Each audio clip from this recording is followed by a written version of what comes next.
الحمدللہ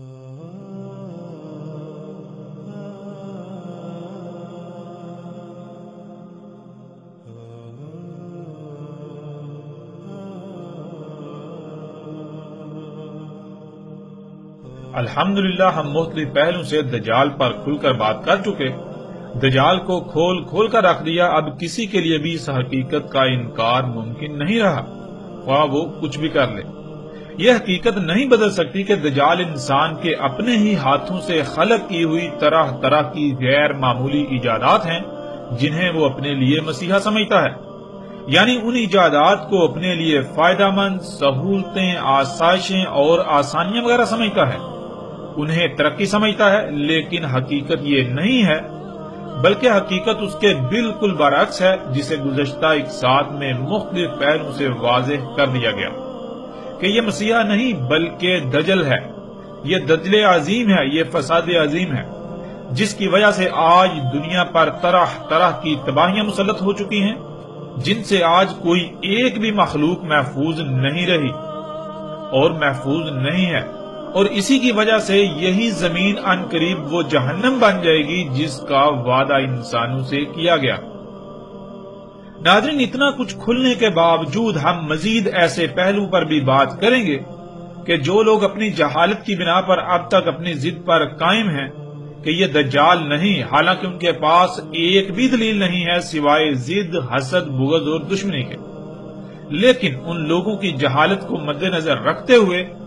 یا پھر وہ لوگ جو ابھی تک علماء نامی جہلاء امام الدجال طبقے کے دجل کا شکار ہیں، ان کے لیے اس جہالت یا اس طبقے کے دجل سے نکلنے میں آسانی ہو جائے، مزید ایسے پہلوں پر بات کریں گے۔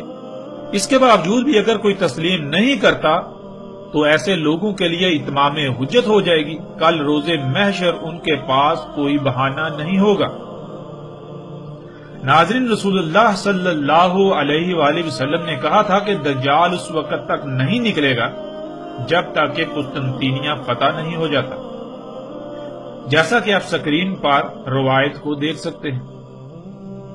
رسول اللہ صلی اللہ علیہ وآلہ وسلم نے کہا، نہیں نکلے گا دجال یہاں تک کہ فتح ہو جائے قسطنطینیہ۔ ناظرین، اس روایت کے علاوہ بھی کئی کتب روایات جنہیں کتب احادیث کہا جاتا ہے، ان میں ایسی روایات موجود ہیں جن میں رسول اللہ صلی اللہ علیہ وآلہ وسلم کے یہی الفاظ موجود ہیں۔ پھر اس کے علاوہ بھی رسول اللہ صلی اللہ علیہ وآلہ وسلم نے کہا تھا کہ تم ہند پر چڑھائی کرو گے، اسے فتح کرو گے، اور ہند اس وقت تک تمہارے قبضے میں رہے گا جب تک کہ دجال نہیں نکل آتا، یعنی جب دجال نکل آئے گا تو اس کے بعد ہند تمہارے قبضے سے نکل جائے گا۔ جیسے ہی ہم آگے بڑھیں گے تو اس روایت پر باقاعدہ تفصیل سے بات ہوگی۔ ناظرین، ہم ان دونوں موضوعات پر بات کریں گے تاکہ حق مزید کھل کر واضح ہو جائے۔ اب سوالات یہ پیدا ہوتے ہیں کہ قسطنطینیہ کیا ہے، اور کیا قسطنطینیہ فتح ہو چکا یا پھر قسطنطینیہ نے فتح ہونا ہے؟ اگر تو قسطنطینیہ فتح ہو چکا تو پھر بلا شک و شبہ دجال کا خروج ممکن ہو چکا، اور اگر قسطنطینیہ فتح نہیں ہوا تو پھر دجال کے خروج کا تو سوال ہی پیدا نہیں ہوتا۔ پھر ناظرین، ہند کیا ہے؟ کیا ہند موجودہ بھارت یعنی انڈیا کو کہتے ہیں؟ کیا غزوہ ہند ہو چکا یا پھر مستقبل میں ہونا ہے؟ اگر غزوہ ہند ہو چکا تو کیا ہند فتح کے بعد قبضے میں رہا اور کب تک رہا؟ اور پھر کیا ہند قبضے سے نکل چکا؟ ان تمام سوالات سمیت باقی جتنے بھی ان موضوعات سے متعلق سوالات ہیں، ان سب کے جوابات ہم تفصیل کے ساتھ جانیں گے۔ ان تمام سوالات کے جوابات جاننے کے لیے پہلے ہم بات کرتے ہیں ہند کے موضوع پر۔ غزوہ ہند کے متعلق جو روایات ملتی ہیں، ان تمام روایات کو سامنے رکھتے ہوئے ان کی روشنی میں ہم اس موضوع پر تفصیل سے بات کرتے ہیں۔ سکرین پر اس وقت آپ روایت دیکھ رہے ہیں۔ ابو ہریرہ رضی اللہ تعالیٰ عنہ نے کہا کہ کہا رسول اللہ صلی اللہ علیہ وآلہ وسلم نے، اور یاد کیا ہند کو، پس کہا تمہاری فوج ہند پر چڑھائی کرے گی، اللہ ان پر کھول دے گا، یعنی ہند فتح ہو جائے گا، حتیٰ کہ وہ فوج آئے گی ان کے یعنی ہند کے بادشاہوں کے ساتھ زنجیروں میں جکڑے ہوئے لائے گی، اللہ ان کے ذنوب غفر کر دے گا، پس وہاں سے نکلنے کے وقت وہاں سے نکلیں گے تو شام میں ابن مریم کو پائیں گے۔ کہا ابو ہریرہ رضی اللہ تعالیٰ عنہ نے اگر میں نے اس غزوہ کو پا لیا تو میں اپنا سب کچھ بیچ دوں گا اور اس غزوہ میں شامل ہو جاؤں گا۔ پس جب اللہ نے ہم پر کھول دیا یعنی ہمیں فتح دے دی اور میں واپس پلٹا تو پس میں آزاد ابو ہریرہ ہوں گا۔ آگے بڑھوں گا شام، پس پاؤں گا شام میں عیسیٰ ابن مریم علیہ السلام کو، پس مجھے حرص ہے کہ انہیں خبر دوں کہ میں آپ صلی اللہ علیہ وآلہ وسلم کا ساتھی تھا، اے اللہ کے رسول صلی اللہ علیہ وآلہ وسلم۔ پس رسول اللہ صلی اللہ علیہ وآلہ وسلم مسکرائے اور ہنسے، پھر کہا بہت دور بہت دور، یعنی اے ابو ہریرہ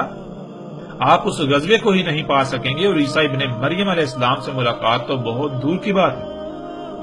ناظرین، اس سے پہلے کہ ہم روایت پر بات کریں، ایک بات کا جان لینا بہت ضروری ہے، جو ایک ایسا جھوٹ ہے جو نہ صرف اس موضوع سے تعلق رکھتا ہے بلکہ وہ اتنا عام کیا گیا کہ اس جھوٹ نے اس موضوع کی ساری حقیقت کو چھپا کر رکھ دیا۔ وہ لفظ ہے غزوہ، جس کے معنی یہ بیان کیے جاتے ہیں کہ غزوہ اس جنگ کو کہتے ہیں جس میں رسول اللہ صلی اللہ علیہ وآلہ وسلم نے بذات خود بنفس نفیس شرکت کی ہو، یا پھر جس کی کمانڈ خود رسول اللہ صلی اللہ علیہ وآلہ وسلم نے کی ہو۔ لیکن حقیقت یہ ہے کہ یہ ایک ایسا بہت بڑا جھوٹ ہے جس کا حقیقت کے ساتھ دور دور تک کوئی تعلق نہیں، اس کا حقیقت کے ساتھ رائی برابر بھی تعلق نہیں۔ ناظرین، عربی کا لفظ غزوہ مجموعی طور پر 3 الفاظ کا مجموعہ ہے جنہیں آپ سکرین پر دیکھ سکتے ہیں۔ ان میں پہلا لفظ ہے غزا، دوسرا لفظ ہے زو اور تیسرا لفظ جو کہ ایک حرف پر مشتمل ہے جو کہ ساکت تے ہے۔ غزا کے معنی ہے آغاز کرنا، پہل کرنا، شروع یا ابتدا کرنا، اور زو کے معنی چڑھنا، چڑھائی کرنا وغیرہ، اور اس مقام کی طرف اشارہ کرتا ہے جس کے بارے میں بات کی جا رہی ہوتی ہے۔ اگر جس کے بارے میں بات کی جا رہی ہو اس کا نام آگے موجود ہو تو نہیں بلکہ تے کا استعمال ہوگا، تے استعمال کیا جائے گا، کیونکہ عربی میں تے براہ راست اس شے یا عوامل کے لیے استعمال ہوتی ہے جن کا ذکر کرنا مقصود ہو۔ اگر نام یا براہ راست اس شے کا ذکر نہ ہو تو محض اس کی طرف اشارہ کرنے کے لیے تے کی بجائے ساکت تے یعنی کا استعمال ہوگا۔ اب ناظرین، ان تینوں الفاظ کو جوڑ کر ایک لفظ بنایا جائے تو یہ بنے گا لفظ غزوہ، جس کے معنی ہے کسی پر چڑھائی کی ابتدا کرنا، چڑھائی کا آغاز کرنا، چڑھائی میں پہل کرنا۔ اور ناظرین، پھر ایک اور بات بھی یاد رکھیں کہ یہ لفظ تو عربی کا لفظ ہے جو محمد رسول اللہ صلی اللہ علیہ وآلہ وسلم کی بعثت سے قبل بھی استعمال ہوتا تھا، نہ کہ یہ لفظ محمد رسول اللہ صلی اللہ علیہ وآلہ وسلم کی بعثت کے بعد وجود میں آیا۔ جب یہ لفظ عربی کا ہے اور محمد علیہ السلام کی بعثت سے قبل بھی استعمال ہوتا تھا تو پھر ان لوگوں سے سوال ہے جو یہ کہتے ہیں اور اسے اپنا عقیدہ بنا چکے ہیں کہ غزوہ اسے کہتے ہیں جس میں رسول اللہ صلی اللہ علیہ وآلہ وسلم نے خود شرکت کی ہو یا جس جنگ کی کمان خود رسول اللہ صلی اللہ علیہ وآلہ وسلم نے کی ہو۔ اگر یہی معنی ہے تو رسول اللہ صلی اللہ علیہ وآلہ وسلم کی بعثت سے قبل جب یہ لفظ استعمال ہوتا تھا تو وہاں اس کے معنی کیا لیے جائیں گے؟ تب تو رسول اللہ صلی اللہ علیہ وآلہ وسلم کی نہ بعثت ہوئی تھی اور نہ ہی ان کی پیدائش۔ ان کی پیدائش سے صدیاں قبل بھی یہ لفظ نہ صرف اپنا وجود رکھتا تھا بلکہ استعمال ہوتا رہا۔ ناظرین، آگے بڑھنے سے پہلے لفظ غزوہ کے معنی کو ذہن میں رکھنا بہت ضروری ہے۔ اگر اس سے اعراض کیا جائے گا، اس سے منہ موڑا جائے گا تو آپ حق کو سمجھنے کے بجائے الٹا اپنے پہلے سے اخذ کیے ہوئے نظریات سے باہر نہیں نکل سکیں گے اور حق کی پہچان بالکل ناممکن ہو جائے گی۔ اب آتے ہیں اس روایت کی طرف۔ ناظرین، اس روایت کی بنیاد پر آج آپ کو یہ بات اکثر سننے کو ملے گی جو کہ آج ایک عقیدے و نظریے کی حیثیت اختیار کر چکی ہے کہ جو گروہ یا فوج غزوہ ہند کرے گی یعنی ہند پر چڑھائی کرے گی، وہی گروہ لوگ یا فوج یہاں سے فتوحات کرتے ہوئے شام جائیں گے، اور جب شام پہنچیں گے، وہ گروہ شام پہنچے گا تو وہاں عیسیٰ ابن مریم علیہ السلام کو پائیں گے۔ عیسیٰ ابن مریم علیہ السلام چونکہ آخر الزمان میں قرب قیامت ساتھ آئیں گے اس لیے غزوہ ہند بھی ابھی مستقبل میں ہونا ہے۔ ناظرین، یہ ایک بہت ہی خطرناک عقیدہ ہے جس کی نہ تو کوئی بنیاد ہے اور نہ ہی اس میں ایک رائے برابر بھی حقیقت ہے۔ اس کے باوجود غزوہ ہند کے نام پر آج تک نہ صرف دھوکہ دیا جاتا رہا بلکہ آج بھی دھوکہ دیا جا رہا ہے۔ بلا شک و شبہ اس روایت میں ایسا تاثر ملتا ہے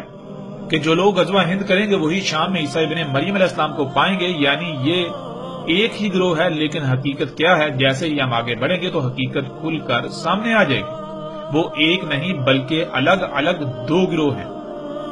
اب ناظرین، سب سے پہلی بات یہ ہے کہ غزوہ ہند کرنے والے کون ہوں گے؟ کیا کوئی تنظیم ہوگی، کوئی جماعت یا گروہ ہوگا، کچھ لوگوں کا غزوہ ہند کے نام پر گروہ وغیرہ ہوگا، یا پھر کوئی فوج ہوگی؟ تو اس سوال کا جواب صراحت کے ساتھ اسی روایت میں موجود ہے کہ وہ ایک جیش ہوگی، جیسا کہ سکرین پر آپ ان الفاظ کو دیکھ سکتے ہیں۔ اور جیش عربی میں کہتے ہیں ریاستی فوج کو، یعنی ریاست کی فوج کو۔ مثلا جیسے ریاست پاکستان کی فوج، ریاست سعودی عرب کی فوج، ریاست ایران کی فوج، یا دنیا میں جتنے بھی ممالک یعنی ریاستوں کی افواج ہیں،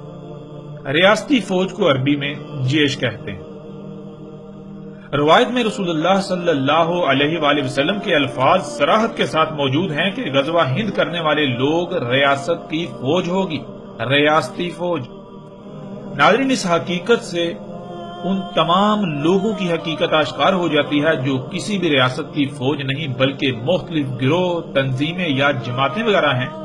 کہ اگر وہ غزوہ ہند کو اپنی طرف منسوب کرتے ہیں یا وہ غزوہ ہند کے نام پر لوگوں کو اپنی طرف مائل کر رہے ہیں، تو وہ نہ صرف اپنے دعوے، اپنی بات میں اعلیٰ درجے کے جھوٹے ہیں بلکہ وہ غزوہ ہند کے نام پر اپنے ذاتی مفاد یا عزائم کی تکمیل کے لیے معصوم ذہنوں سے کھلواڑ کرتے ہیں اور کر رہے ہیں، اور ان معصوم ذہنوں کو اپنے باطل عزائم کے لیے گمراہ کرتے ہوئے استعمال کرتے ہیں۔ اب ناظرین، سوال یہ پیدا ہوتا ہے کہ وہ کس ریاست کی فوج ہوگی؟ آج یہ بات آپ کو کثرت کے ساتھ سننے کو ملے گی کہ غزوہ ہند ریاست پاکستان کی فوج لڑے گی۔ تو ناظرین، اس میں کتنی حقیقت ہے؟ اسے بھی ہم محمد رسول اللہ صلی اللہ علیہ وآلہ وسلم کے اپنے ہی الفاظ سے جان لیتے ہیں کہ محمد علیہ السلام نے کس ریاست کی فوج کا ذکر کیا تھا۔ اس وقت سکرین پر آپ کو روایت نظر آ رہی ہے۔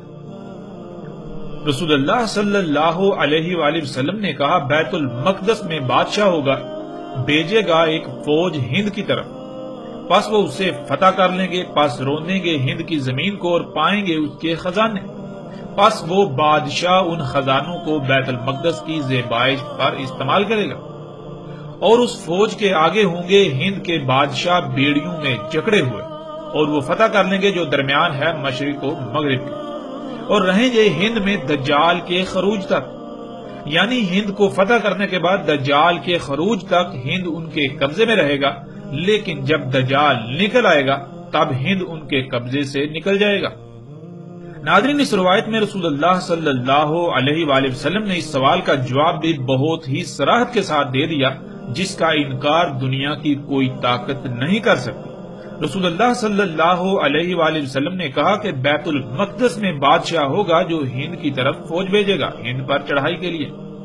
اور بیت المقدس شام میں واقع ہے۔ ناظرین، شام میں کوئی بادشاہ ہوگا جو ہند کی طرف یعنی ہند پر چڑھائی کے لیے فوج بھیجے گا۔ اس سے کئی باتیں کھل کر سامنے آ جاتی ہیں۔ ان میں ایک یہ کہ ناظرین، اگر ریاست پاکستان کی فوج غزوہ ہند کرے گی تو کیا پاکستان شام میں واقع ہے؟ کیا بیت المقدس شام کی بجائے پاکستان میں ہے؟ پھر کیا پاکستان میں بادشاہت قائم ہے؟ کیونکہ جس ریاست کی فوج نے غزوہ ہند کرنا تھا اس ریاست کے بارے میں تو روایت میں صراحت کے ساتھ رسول اللہ صلی اللہ علیہ وآلہ وسلم کے الفاظ موجود ہیں کہ اس ریاست میں بادشاہت قائم ہوگی۔ اور پھر ایسا نہیں کہ رسول اللہ صلی اللہ علیہ وآلہ وسلم کسی ایک خاص گروہ کو مخاطب کر کے بات کر رہے ہیں، بلکہ وہ اپنے اصحاب کے سامنے اپنی امت کو مخاطب کرتے ہوئے بات کر رہے ہیں کہ امت مسلمہ کی ریاست اس وقت بادشاہت میں بدل چکی ہوگی، اور ریاست اسلام کا بادشاہ ہند پر چڑھائی کے لیے فوج بھیجے گا۔ یعنی ایسا بالکل نہیں ہے کہ اسلام کے نام پر کئی ریاستیں وجود میں آ چکی ہوں گی، یعنی کئی ممالک وجود میں آ چکے ہوں گے جن میں جمہوریت نامی نظام قائم ہوگا یا کچھ میں بادشاہت وغیرہ قائم ہوگی اور ان میں سے کسی ریاست کا سربراہ ہند پر چڑھائی کے لیے فوج بھیجے گا، ایسا قطعاً نہیں کہا۔ بلکہ رسول اللہ صلی اللہ علیہ وآلہ وسلم نے اپنے امتیوں کے سامنے پوری امت کو مخاطب کرتے ہوئے کہا تھا کہ بیت المقدس میں بادشاہ ہوگا، یعنی تمہاری ریاست جو اس وقت نبوی ہے، ایک وقت آئے گا جب یہ نبوی طرز کی بجائے بادشاہت میں بدل جائے گی، اور اس وقت اس کا دارالخلافہ شام ہوگا، اور بیت المقدس شام میں ریاست اسلامیہ کا بادشاہ فوج کو ہند پر چڑھائی کے لیے بھیجے گا۔ ناظرین، اب حقیقت آپ کے سامنے ہے۔ پھر یہاں ایک اور سوال ان لوگوں سے بھی ہے جو یہ عقیدہ و نظریہ رکھتے ہیں کہ ہند کو فتح کرنے والا گروہ فتوحات کرتے ہوئے شام پہنچے گا تو وہاں عیسیٰ ابن مریم علیہ السلام کو پائے گا۔ اگر ایسا ہے تو پھر وہ گروہ شام کو کس سے فتح کرے گا؟ کیا اسی بادشاہ سے؟ روایت میں تو صراحت کے ساتھ یہ مذکور ہے، رسول اللہ صلی اللہ علیہ وآلہ وسلم کے یہ الفاظ موجود ہیں کہ شام سے فوج آئے گی ہند پر چڑھائی کرنے کے لیے، یعنی شام پہلے ہی قبضے میں ہوگا، نہ صرف قبضے میں ہوگا بلکہ وہ ریاست کا دارالخلافہ ہوگا، وہ اسلامی ریاست کا دارالخلافہ ہوگا۔ ایسا نہیں ہوگا کہ ہند سے شام کی طرف فوج جائے گی، اس لیے ایسے لوگوں کو بھی اپنی اصلاح کرنے کی ضرورت ہے جو ایسے عقائد و نظریات کے ساتھ جی رہے ہیں کہ وہ ایک ہی گروہ ہوگا جو پہلے ہند فتح کرے گا، پھر فتوحات کرتے ہوئے شام پہنچے گا تو وہاں عیسیٰ ابن مریم علیہ السلام کو پائے گا۔ ایسا قطعاً نہیں ہونے والا، نہ ہوگا اور نہ ہی ہونے والا ہے۔ ناظرین، پیچھے یہ بات ہو چکی کہ ایسا نظریہ پیچھے بیان کردہ روایت کو نہ سمجھنے کی وجہ سے وجود میں آیا، لیکن اس کی حقیقت کیا ہے؟ اب ہم آتے ہیں اس کی طرف کہ کیا وہ ایک ہی گروہ ہوگا جو ہند کو فتح کرے گا اور وہی گروہ فتوحات کرتے ہوئے شام پہنچے گا تو وہاں پر عیسیٰ ابن مریم علیہ السلام کو پائے گا؟ کیونکہ اگر ایک ہی گروہ ہوگا تو بلا شک و شبہ غزوہ ہند مستقبل میں ہوگا، کیونکہ جب ایک ہی گروہ ہوگا، اسی گروہ کی عیسیٰ ابن مریم علیہ السلام سے ملاقات ہوگی تو پھر ظاہر ہے عیسیٰ ابن مریم علیہ السلام تو مستقبل میں قرب قیام الساعہ آنا ہے،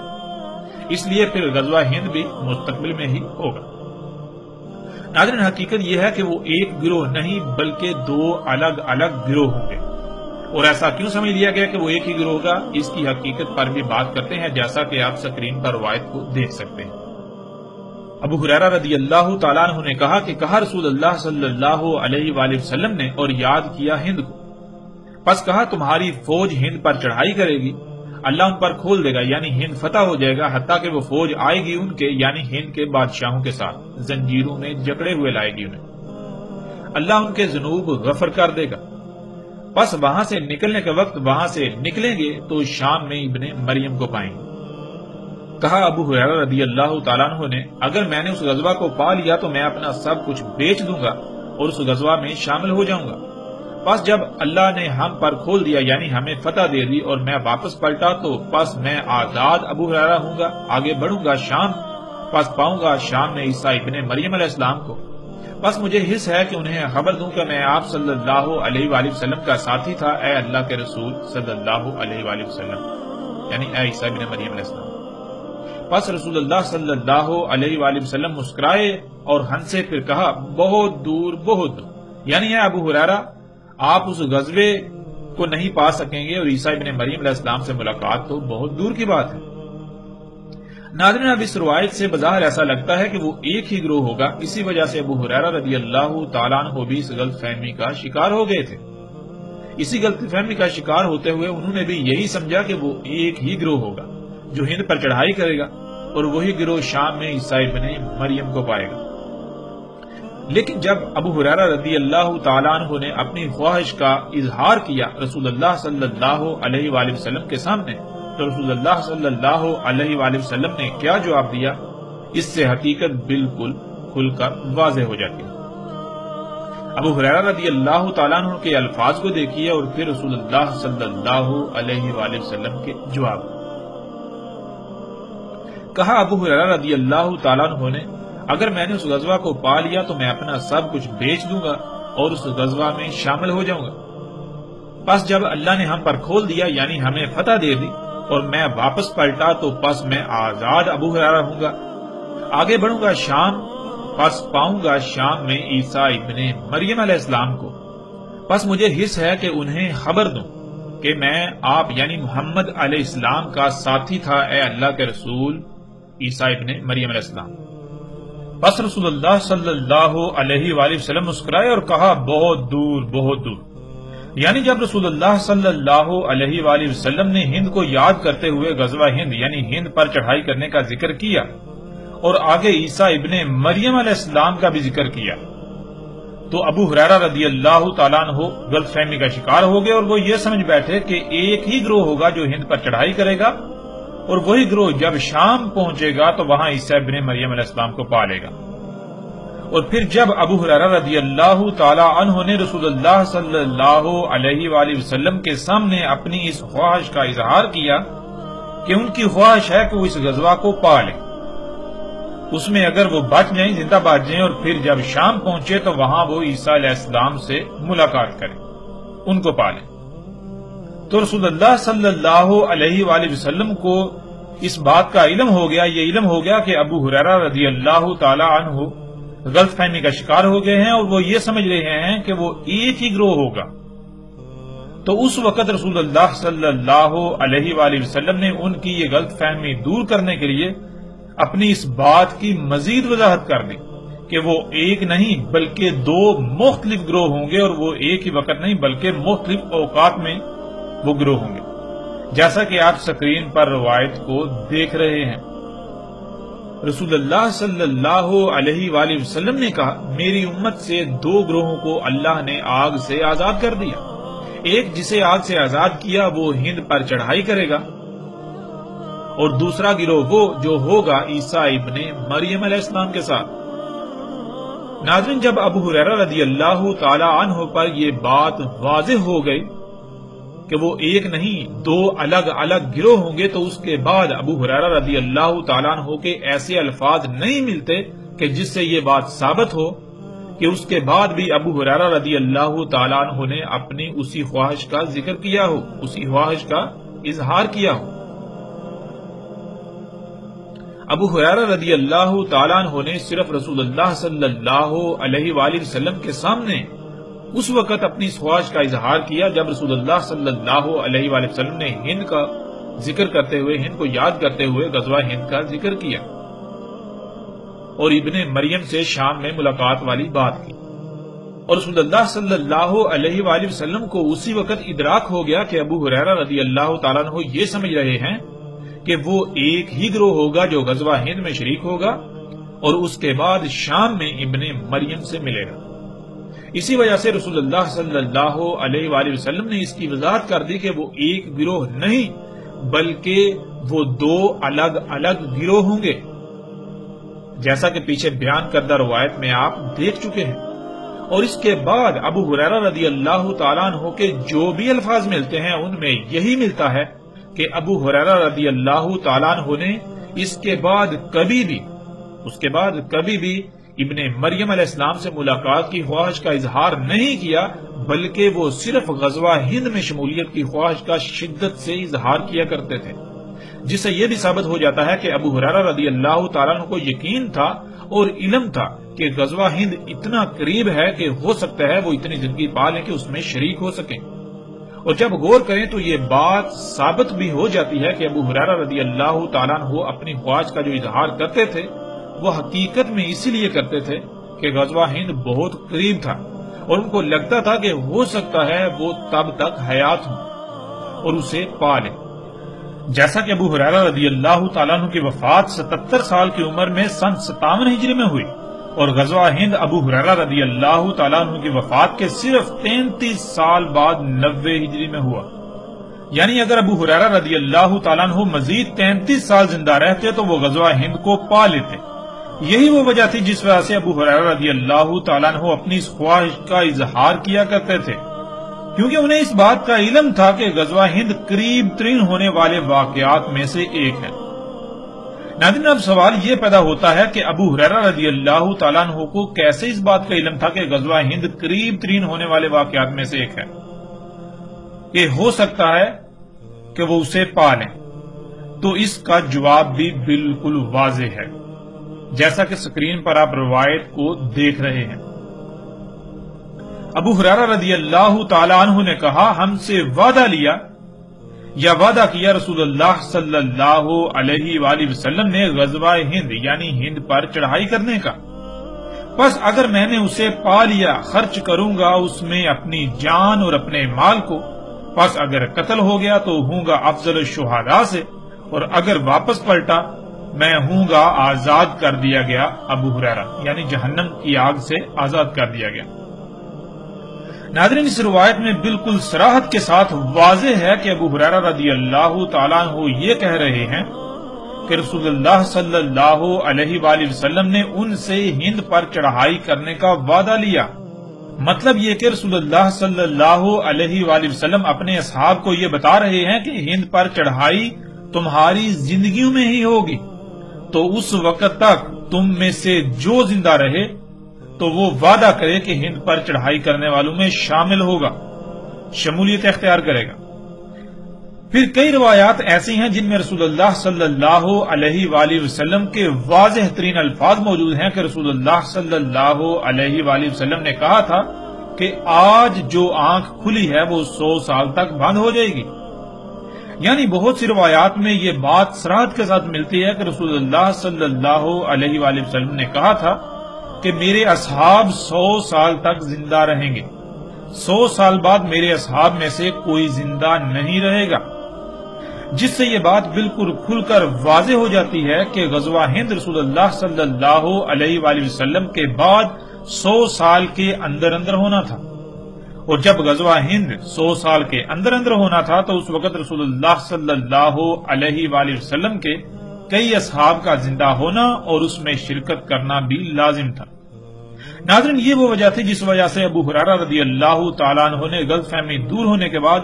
کبھی بھی عیسیٰ ابن مریم علیہ السلام سے ملاقات کی خواہش کا اظہار نہیں کیا، بلکہ الٹا اس کے برعکس غزوہ ہند میں شمولیت کا شدت سے اظہار کیا کرتے تھے، اس لیے کہ انہیں اس بات کا یقین تھا کہ غزوہ ہند 100 سال کے اندر اندر ہونا ہے، ہو سکتا ہے وہ اتنی عمر پا لیں، اگر اتنی عمر پا لیں تو وہ اس میں ہر صورت شامل ہوں گے اور اپنا مال اپنی جان سب کچھ وہ اس میں خرچ کر دیں گے۔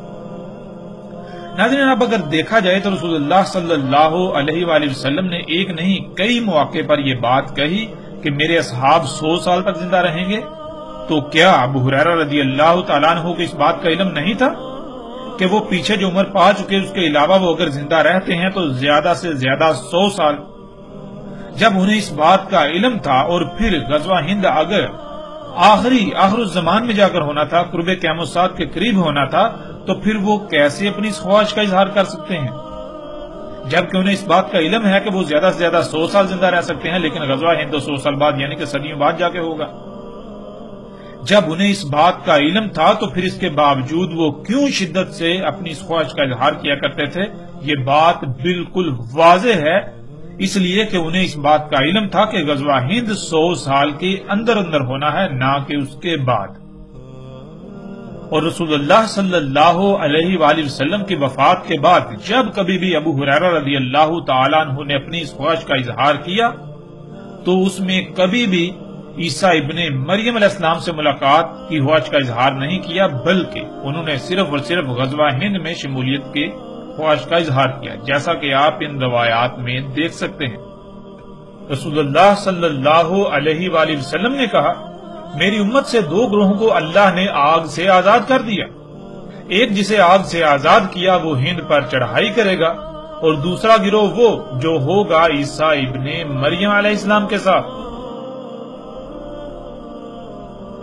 ابو ہریرہ رضی اللہ تعالیٰ عنہ نے کہا، ہم سے وعدہ کیا یا ہم سے وعدہ لیا رسول اللہ صلی اللہ علیہ وآلہ وسلم نے غزوہ ہند کا یعنی ہند پر چڑھائی کا، بس اگر میں نے اسے پا لیا خرچ کر دوں گا اس میں اپنی جان اور اپنے مال کو، بس اگر قتل ہو گیا تو ہوں گا افضل الشہداء سے، اور اگر واپس پلٹا بس میں ہوں گا آزاد کر دیا گیا ابو ہریرہ، یعنی جہنم کی آگ سے آزاد کر دیا گیا۔ ابو ہریرہ رضی اللہ تعالیٰ عنہ نے کہا، مجھے بتایا ایک واقعہ میرے دوست نے جس کی ہر بات سچی ہوتی ہے اللہ کے رسول صلی اللہ علیہ وآلہ وسلم نے۔ کہ انہوں نے کہا ہوگا اس امت میں بیس کیا جائے گا سندھ اور ہند کی طرف، یعنی لشکر کو فوج کو بھیجا جائے گا سندھ اور ہند کی طرف، پس اگر میں نے اسے پا لیا پس میں شہید ہو گیا، پس وہی ہوا یعنی جو رسول اللہ صلی اللہ علیہ وسلم نے کہا افضل الشہداء سے، اور اگر میں واپس پلٹا پس میں یہ الفاظ ذکر کروں گا اور میں آزاد ابو ہریرہ، تحقیق مجھے آزاد کر دیا گیا آگ سے، یعنی جہنم کی آگ سے۔ ناظرین اب فیصلہ آپ خود کر سکتے ہیں کہ آیا وہ ایک ہی گروہ ہوگا یا پھر وہ دو الگ الگ گروہ ہوں گے، یہ فیصلہ آپ کے اختیار میں، حقیقت ہر لحاظ سے آپ پر کھل کر واضح ہو چکی، یہ بات کھل کر ہر لحاظ سے واضح ہو چکی کہ وہ ایک نہیں بلکہ دو الگ الگ گروہ ہوں گے اور دو مختلف اوقات میں، ان میں سے ایک ریاست کی فوج ہوگی اور دوسرا وہ گروہ ہوگا، وہ لوگ ہوں گے جو عیسیٰ ابن مریم علیہ السلام کو پہچان کر ان کا ساتھ دیں گے، ان کے ساتھی ہوں گے۔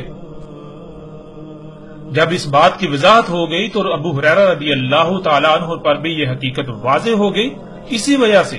اس کے بعد ابو ہریرہ رضی اللہ تعالیٰ عنہ نے عیسیٰ علیہ السلام سے ملاقات کی خواہش کا اظہار نہیں کیا، بلکہ وہ صرف غزوہ ہند میں شرکت کی خواہش کا شدت سے اظہار کیا کرتے تھے،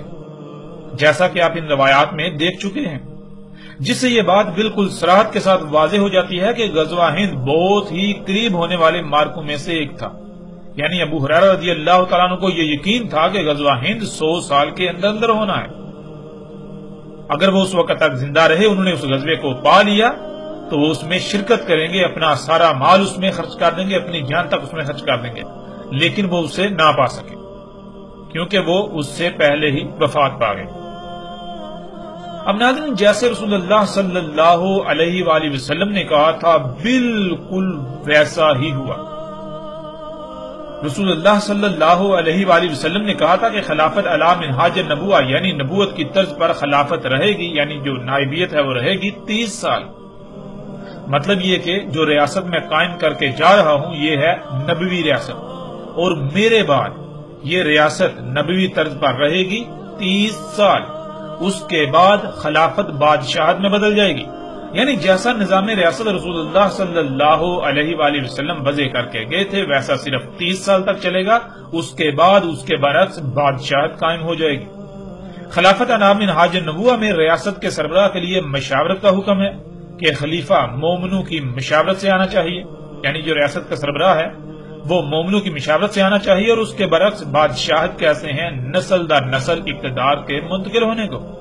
اور بالکل یہی ہوا۔ 30 سال تک خلافت علی منہاج النبوہ رہی اور اس کے بعد معاویہ بن سفیان نے اسے بادشاہت میں بدل دیا۔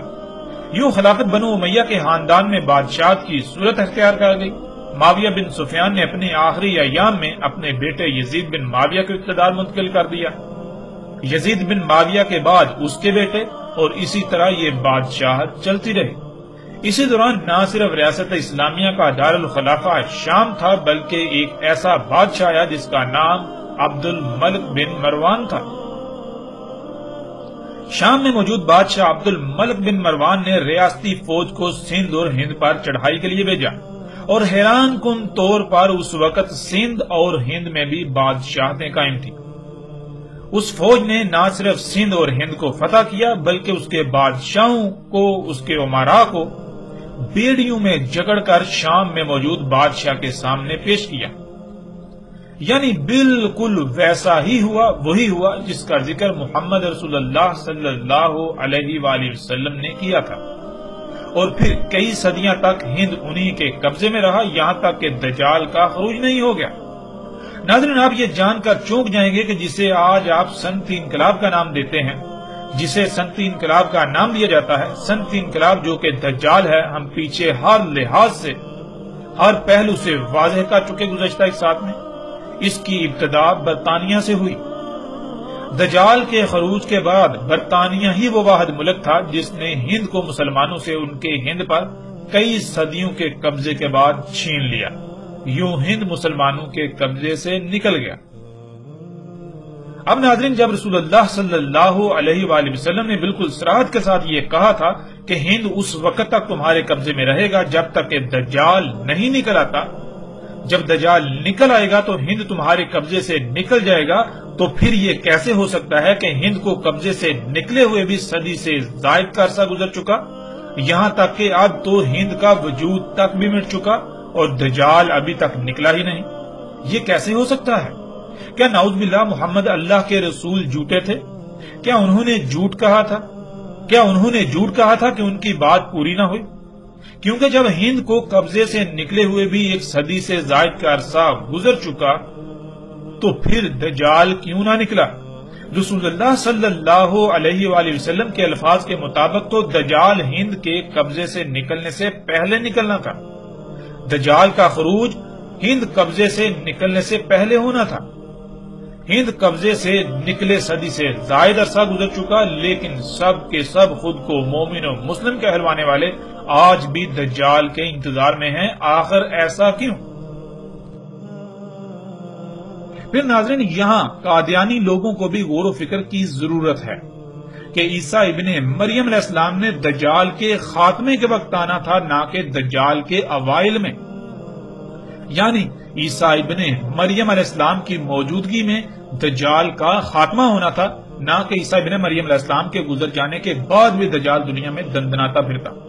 عیسیٰ ابن مریم علیہ السلام کے بعد صرف 7 کا قیام ہونا تھا، یعنی دنیا میں ایک عظیم زلزلے سے تمام انسانوں کا خاتمہ، یا پھر عیسیٰ ابن مریم علیہ السلام چونکہ اللہ کے رسول ہوں گے، اور قرآن میں اللہ سبحانہ تعالیٰ بالکل واضح کہتے ہیں کہ اللہ سبحانہ تعالیٰ اس وقت تک کسی قوم کو عذاب نہیں دیتا، اللہ تعالیٰ اس وقت تک عذاب نہیں لاتا جب تک کہ رسول بھیج کر حجت نہ پوری کر، اور رسول کی موجودگی میں عذاب آتا ہے، رسول اور اس کے ساتھیوں کو اس عذاب سے بچا لیا جاتا ہے، جیسے کہ آپ کے سامنے قرآن میں بہت ساری مثالیں موجود ہیں۔ مثلا آپ نوح علیہ السلام کو دیکھ سکتے ہیں، آپ صالح علیہ السلام کو دیکھ سکتے ہیں، آپ ابراہیم علیہ السلام کو دیکھ سکتے ہیں، آپ لوط علیہ السلام کو دیکھ سکتے ہیں، آپ موسیٰ علیہ السلام کو دیکھ سکتے ہیں، آپ عیسیٰ علیہ السلام کو دیکھ سکتے ہیں۔ اس طرح آپ کو ہر رسول کی زندگی میں بالکل واضح یہ چیز ملے گی۔ تو پھر غلام احمد قادیانی کیسے عیسیٰ ابن مریم یا مثل عیسیٰ ابن مریم ہو سکتا ہے؟ یہ ممکن ہی نہیں کہ غلام قادیانی عیسیٰ ابن مریم یا مثل عیسیٰ ابن مریم تھا۔ حقیقت کیا ہے؟ اللہ کے فضل سے جیسے جیسے ہم آگے بڑھیں گے تو حقیقت ہر لحاظ سے کھل کر سامنے آ جائے گی، لیکن یہاں یہ جان لیں کہ غلام احمد قادیانی نہ عیسیٰ ابن مریم تھا، نہ مثل عیسیٰ، اور نہ ہی مہدی وغیرہ تھا، اور نہ ہی دنیا کی کوئی طاقت اسے عیسیٰ، مثل عیسیٰ یا مہدی ثابت کر سکتی ہے۔ قادیانی لوگوں کو غور و فکر کی دعوت دی جاتی ہے، غور و فکر کیجئے، اللہ کے فضل سے عن قریب وہ حقائق بھی آپ کے سامنے آئیں گے کہ کوئی قادیانی بھی اس بات کا انکار نہیں کر سکے گا۔ اور ناظرین، پھر تاریخ گواہ ہے جتنے بھی رسول آئے ان کی زندگی میں انہیں تکذیب و تضلیل کا نشانہ بنایا گیا، اور انہی کی زندگی میں انہیں اللہ نے سچا ثابت کر دکھایا۔ جیسے اللہ نے ہر شے سے اسی کا جوڑا خلق کیا، جس طرح انسانوں کے نزدیک زمین پر یوم کا جوڑا لیل اور نہار خلق کیا گیا۔ یوم کی ابتدا لیل یعنی اندھیرے سے ہوتی ہے، پھر بالآخر اندھیرے کو روشنی کے سامنے پسپا ہونا پڑتا ہے۔ بالکل اسی طرح ہر رسول کی زندگی میں بھی 2 مرحلے آئے۔ پہلا مرحلہ جو صرف خالص دعوت پر مبنی تھا، جس میں ہر رسول کو جن کی طرف اسے بھیجا گیا یا انہیں بھیجا گیا ان کی طرف سے تکذیب و تضلیل کا سامنا کرنا پڑا، لیکن دوسرے مرحلے میں دشمنوں کو بھی یا تو انہیں تسلیم کرنا پڑا، یا پھر اللہ نے اپنے عذاب کا فیصلہ سنا کر رسول اور اس کے ساتھیوں کو اس عذاب سے بچا کر رسول کی صداقت کی گواہی دے دی، اور پھر مجبوراً سب کو رسول کو تسلیم کرنا پڑا، اور پھر ہر رسول کے بعد ان کی دعوت لفظ با لفظ سچی ثابت ہوئی، جس وجہ سے بعد والے بھی انہیں تسلیم کرنے پر مجبور ہو گئے کہ واقعتاً فلاں اللہ کا رسول تھا، یعنی اللہ کا ہی بھیجا ہوا تھا۔ اور ہر رسول کے بعد دنیا کی کوئی طاقت اسے غلط ثابت نہیں کر سکی، بلکہ الٹا اس کی تصدیق ہی کی گئی۔ کوئی ایک بھی ایسا رسول نہیں ہے جو واقعتاً اللہ کا رسول تھا لیکن بعد میں کسی نے اسے غلط ثابت کیا ہو، کیونکہ یہ ممکن ہی نہیں۔ اللہ اپنے بندوں کو یعنی اللہ اپنے غلاموں کو رسوا نہیں کرتا۔ اور اسی طرح اگر غلام احمد قادیانی سچا تھا تو کیا اس کے ساتھ بھی وہی کچھ ہوا جو گزشتہ رسولوں کے ساتھ ہو چکا؟ ایسا قطعاً نہیں ہوا۔ جیسے جیسے ہم آگے بڑھیں گے تو ہم اللہ کے فضل سے اللہ کی کتاب سے ایسے ایسے حقائق سامنے لائیں گے کہ دنیا کا کوئی ایک بھی قادیانی ان حقائق کو جھٹلا نہیں سکے گا، ان کا رد نہیں کر سکے گا، خواہ وہ کچھ بھی کر لے، خواہ کچھ بھی ہو جائے۔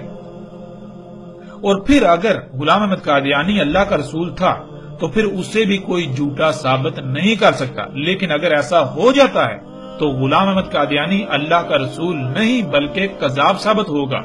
جو کہ وہ تھا۔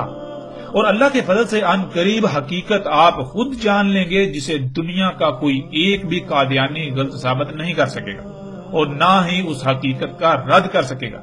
کیونکہ جس کا رد ہو سکے وہ حق ہی کہاں ہوا؟ حق تو ہوتا ہی وہ ہے جس کا کوئی رد ہی نہ ہو۔ ناظرین، ہم ایک بار پھر ان لوگوں کو مخاطب کرتے ہوئے یہ بات واضح کر رہے ہیں جو یہ کہتے ہیں کہ غزوہ ہند ابھی مستقبل میں ہونا ہے، اور وہ لوگ غزوہ ہند کے دعوے دار ہیں، یا وہ جو یہ دعوے کرتے ہیں کہ غزوہ ہند پاکستانی فوج لڑے گی۔ یہ نہ صرف بہت بڑا جھوٹ ہے بلکہ یہ ایک ایسا دھوکہ ہے جو کہ دجل عظیم ہے، کیونکہ آپ اس روایت میں دیکھ سکتے ہیں جب ابو ہریرہ رضی اللہ تعالیٰ عنہ نے غزوہ ہند کا ذکر کیا تو کیا کہا؟ ابو ہریرہ رضی اللہ تعالیٰ عنہ نے کہا، مجھے بتایا ایک واقعہ میرے دوست نے جس کی ہر بات سچی ہوتی ہے، اللہ کے رسول صلی اللہ علیہ وآلہ وسلم۔ انہوں نے کہا، ہوگا اس امت میں، یعنی غزوہ ہند اس امت میں ہوگا، بیس کیا جائے گا سندھ اور ہند کی طرف، یعنی سندھ اور ہند کی طرف لشکر بھیجا جائے گا، فوج بھیجی جائے گی۔ پس اگر میں نے پا لیا اسے، پس میں شہید ہو گیا، پس وہی ہوا، یعنی جو رسول اللہ صلی اللہ علیہ وآلہ وسلم نے کہا تھا کہ میں افضل الشہداء میں سے ہوں گا۔ اور اگر میں واپس پلٹا پس میں یہ الفاظ ذکر کروں گا، اور میں آزاد ابو ہریرہ، تحقیق مجھے آزاد کر دیا گیا آگ سے۔ ناظرین، پہلی بات تو یہ کہ غزوہ ہند ریاستی فوج نے کرنا تھا، اور جب غزوہ ہند ہونا تھا تو اس وقت ایک ہی اسلامی ریاست نے ہونا تھا۔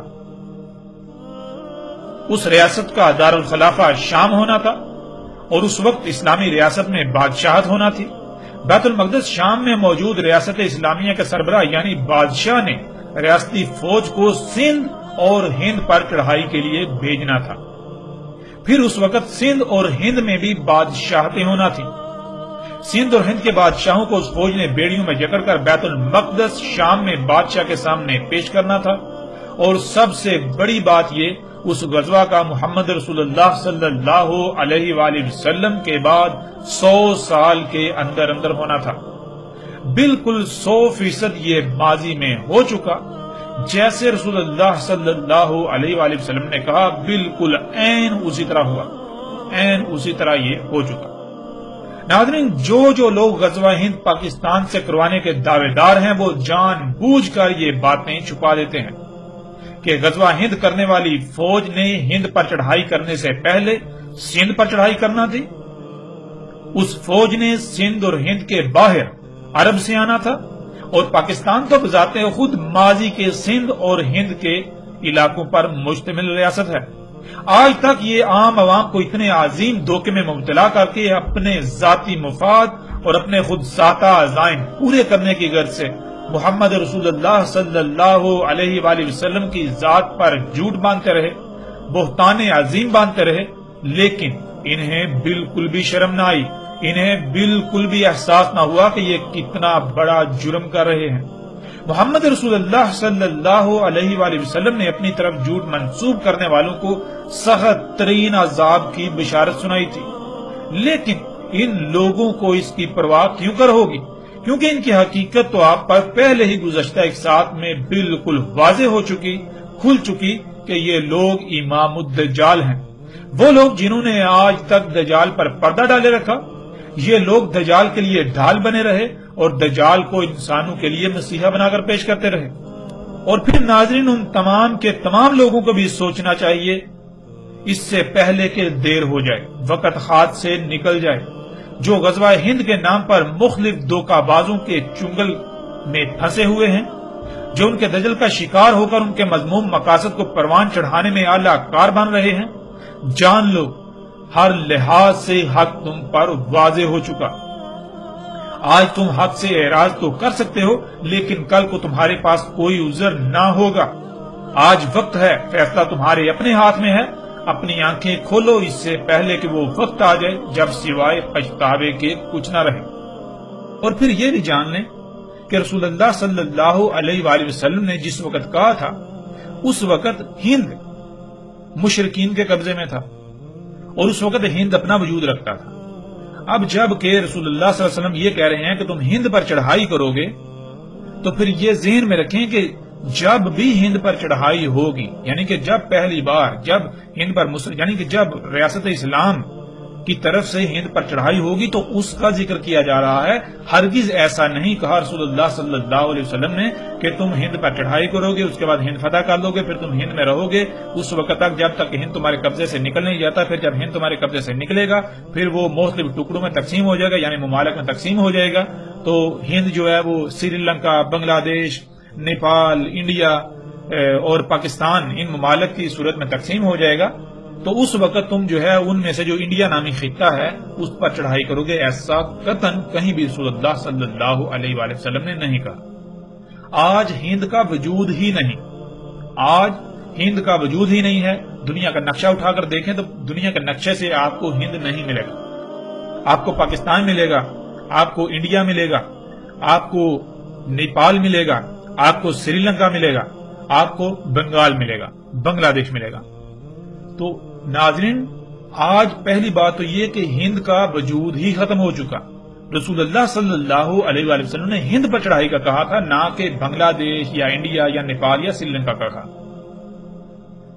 ہند کا آج وجود ختم ہو چکا، جو کچھ ہونا تھا وہ ماضی میں ہو چکا۔ آج وہ لوگ جو غزوہ ہند کے نام پر معصوم ذہنوں سے کھلواڑ کر رہے ہیں،